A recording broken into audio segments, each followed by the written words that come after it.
Hello foodies, welcome to Sai Chaitanya channel. అందరికీ చాలా ఇష్టమైన చింతకాయ ఊరగాయ పచ్చడి అంటారు కదా, దాని గురించి తెలుసుకుందామా. ఇది నిల్వ పచ్చడి. దీనికి కావాల్సింది కేజీ చింతకాయలు, బాగా పెద్ద సైజులో ఉండేవి మంచి క్వాలిటీవి తీసుకొని 2 సార్లు బాగా వాష్ చేసుకోవాలండి. మట్టి ఏమన్నా ఉన్నా కూడా పోతుందని. కడిగిన తర్వాత కొంతసేపు అలానే పెట్టేస్తే కొంచెం మట్టి ఏమైనా ఉంటే నీట్గా పోతుంది. అలా ఒకసారి కడిగిన తర్వాత నీళ్ళు వంపేసి మళ్ళీ రెండోసారి కూడా సేమ్ అలానే కడగాల, ఇంకా ఏమన్నా ఉన్నా కూడా పోతుంది. దాని తర్వాత అవన్నీ తీసుకొని పక్కన ఒక స్ట్రైనర్లో వేసుకోవాలి. ఆ నీళ్ళ తడి అనేది ఉండకూడదు కాబట్టి ఫుల్గా డ్రై క్లాత్లో బాగా తుడుచుకోవాలండి. చింతకాయలు మట్టి అనేది ఎక్కడా ఉండకుండా నీట్గా ఉండాలి. అలా అన్ని కాయలు తుడిచిన తర్వాత చెక్ చేసుకోండి నీట్గా ఉందా లేదా అనేది.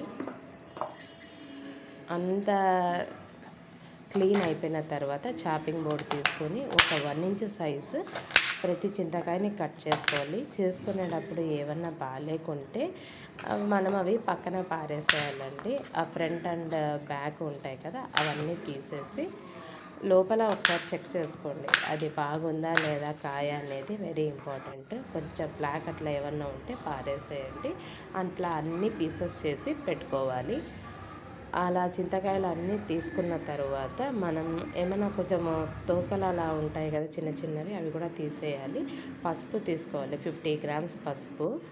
మెంతులండి పచ్చివే, అవి కూడా 50 గ్రాములు తీసుకోవాలి.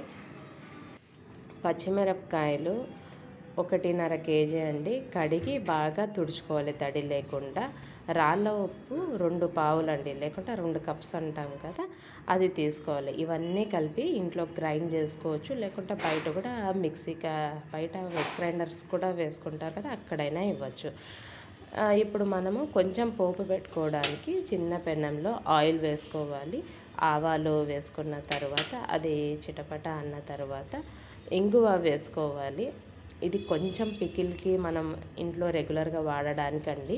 ఆ నిల్వ పచ్చడికి దానికి మాత్రం మనం తిరువాత ఏం వేయము, అలాగే పక్కన పెడతాము. కొంచెం చింతకాయ మనం చిన్న బౌల్లో తీసుకుంటాం కదా రెగ్యులర్ యూస్కి, దాని వరకు ఒక్కటే తిరువాత వేసి పెట్టుకోవాలి ఫ్రెండ్స్. ఇదంతా మనము ఈ తిరువాతని మనం వాడే పికిల్కి యాడ్ చేసుకోవాలి. ఆయిల్ కొంచెం బాగా ఉంటే పికిల్కి లైఫ్ అనేది ఎప్పుడైనా ఉంటుంది. ఆ చింతకాయ మాత్రం మనము పెద్ద కంటైనర్లో అలాగే ఇయర్ మొత్తం స్టోర్ చేసేది మనము టప్పర్వేర్ కానీ లేకుంటే సిరామిక్వి ఉంటాయి కదా జాడీలు, దానిలలో స్టోర్ చేసుకోవచ్చు. Thanks for watching. హరే